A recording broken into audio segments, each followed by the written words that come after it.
Assalamualaikum warahmatullahi wabarakatuh. Bagaimana kabar teman-teman hari ini? Semoga semuanya dalam keadaan yang sehat serta dalam lindungan Allah Ta'ala ya.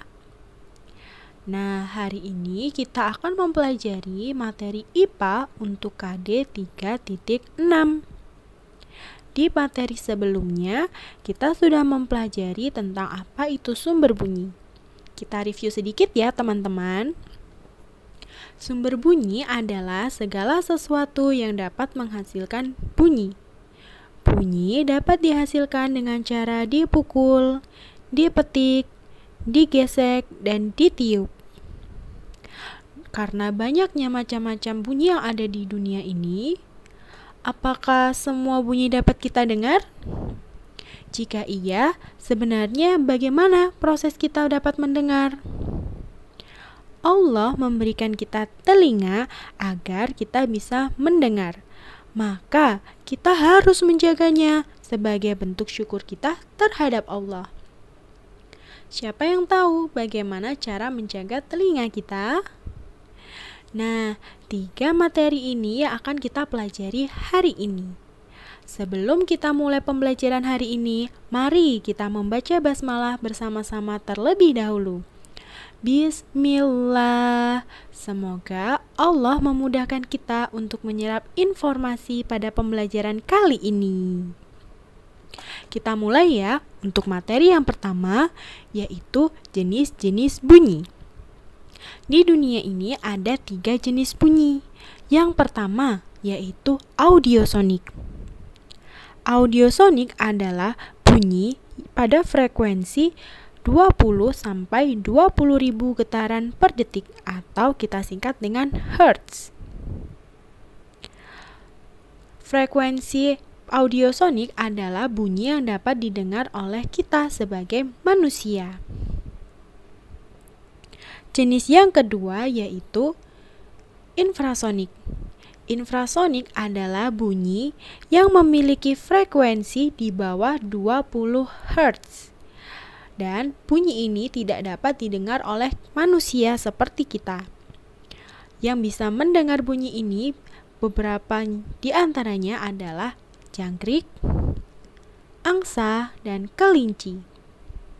Jenis yang ketiga yaitu ultrasonik. Ultrasonik memiliki frekuensi di atas 20.000 Hz. Manusia juga tidak bisa mendengarnya. Beberapa hewan yang bisa mendengarnya diantaranya adalah kelelawar dan lumba-lumba. Setelah kita memahami jenis-jenis bunyi yang ada di dunia, sekarang kita akan berlanjut kepada proses kita bisa mendengar. Tapi sebelum itu, mari kita pelajari terlebih dahulu bagian-bagian telinga beserta fungsinya. Telinga manusia dibagi menjadi 3 bagian. Yang pertama yaitu telinga bagian luar. Yang kedua adalah telinga bagian tengah. Dan yang terakhir adalah telinga bagian dalam.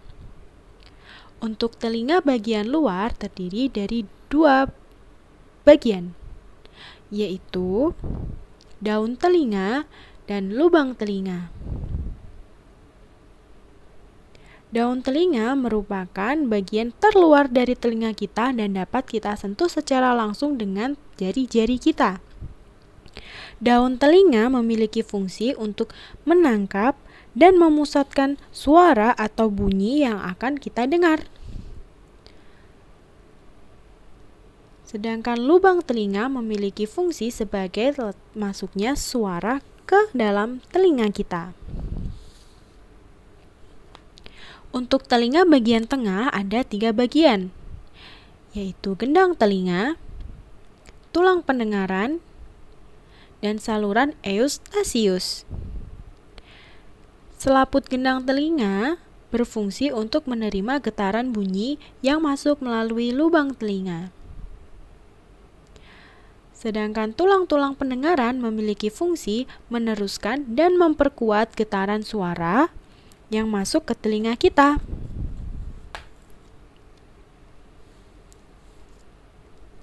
Sedangkan saluran Eustachius merupakan saluran penghubung telinga dan pangkal tenggorokan. Saluran ini memiliki fungsi yaitu mengatur tekanan udara di dalam dan di luar telinga agar tetap seimbang.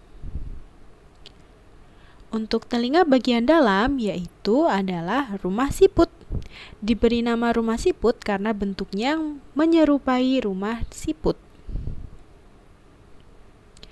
Rumah siput memiliki fungsi untuk menerima getaran, kemudian sel-sel saraf yang ada di sekitar rumah siput akan meneruskan bunyi tersebut ke otak kita. Setelah kita memahami bagian-bagian telinga beserta fungsinya, kita lanjutkan ke proses kita mendengar bunyi.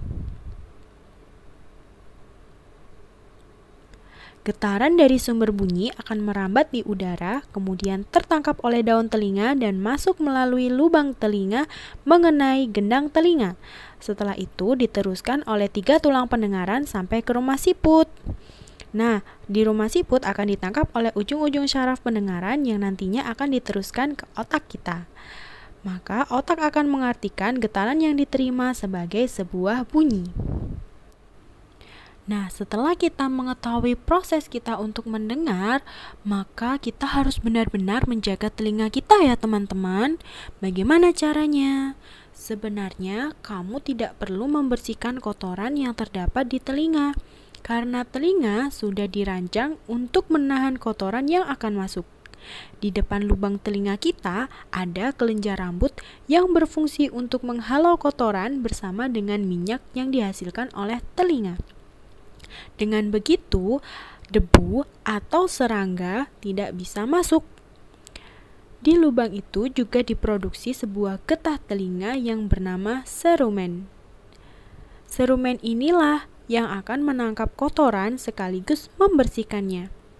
Kalau serumen ini terlalu sering dibersihkan dari telinga kita, justru akan merugikan, karena serumen bertugas untuk mengeluarkan minyak dan mendorong kotoran sampai ke liang telinga. Sesampainya di lubang telinga, kotoran itu akan hilang dengan sendirinya dan menguap karena panas. Jadi, bagaimana cara kita untuk menjaga telinga? Yang pertama yang dapat kita lakukan untuk merawat telinga yaitu mengurangi penggunaan cotton bud atau biasa kita sebut dengan korek kuping. Yang kedua yaitu menghindari mendengar suara yang terlalu keras, karena suara yang terlalu keras dapat melukai gendang telinga kita. Apabila gendang telinga kita rusak, maka kita tidak bisa mendengar lagi. Dan yang terakhir yaitu rutin melakukan pemeriksaan ke dokter THT atau kepanjangan dari telinga, hidung, dan tenggorokan. Sekian materi pembelajaran kita hari ini. Semoga ilmu yang kalian dapatkan dapat bermanfaat ya. Jazakumullah khairan sudah menyimak dengan baik. Wassalamualaikum warahmatullahi wabarakatuh.